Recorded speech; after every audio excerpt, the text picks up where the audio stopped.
Greetings y'all, some random person here who played South of Midnight. I just want to say, it's awesome!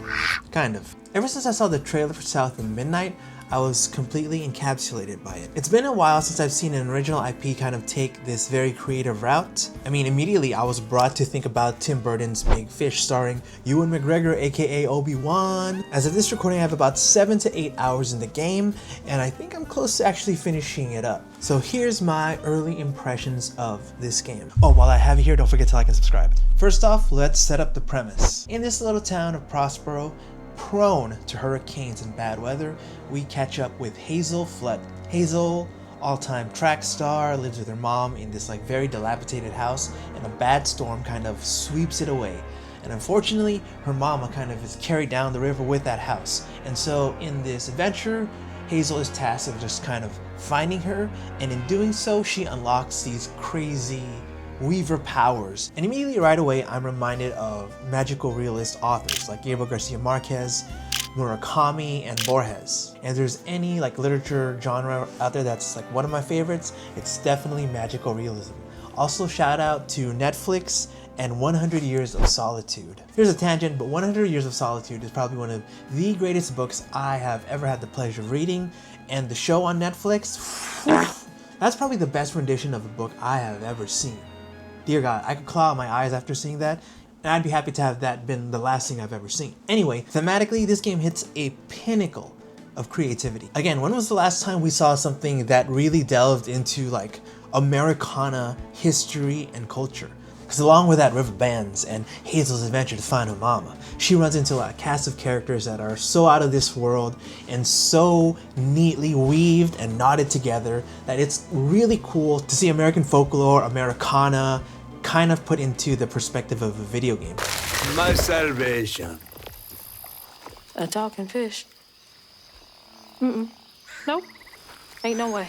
So it helps that the characters are very well voiced and that we get a nuance of these weird characters in Americana South. Because when I think of Americana, what do we get? Bigfoot, Appalachia, cowboys. And so to see a game kind of pick up these traits of the South and incorporate them into this magical adventure, oh man, count me in. Which brings us to the gameplay. My lord. Now the troubling things about this game that I've seen so far after my 8 hours of gameplay is the combat and exploration. In regards to the gameplay loop, it kind of unfolds like this. You go down a path, you fight enemies, clear the area, collect souls, and then you do it all over again.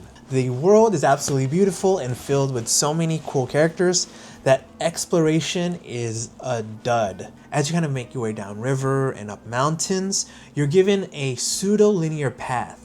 And deviating from this path doesn't necessarily reward you with anything substantial. You get a little bit more lore pieces here and there, and of course you get points for upgrading, but that's about it. As amazing and fantastical the characters are, the flooded world around you, and kind of the environments you go through, it's such a shame that we're kind of walking in a straight line to get to the next area. Hazel's powers and attack moves tie in great in regards to her being a weaver and kind of being able to meld all these past traumas and history of people and what they've been through, but just the execution of combat itself is just very lackluster. I'm playing on a higher difficulty, so I have died a few times, many a times actually.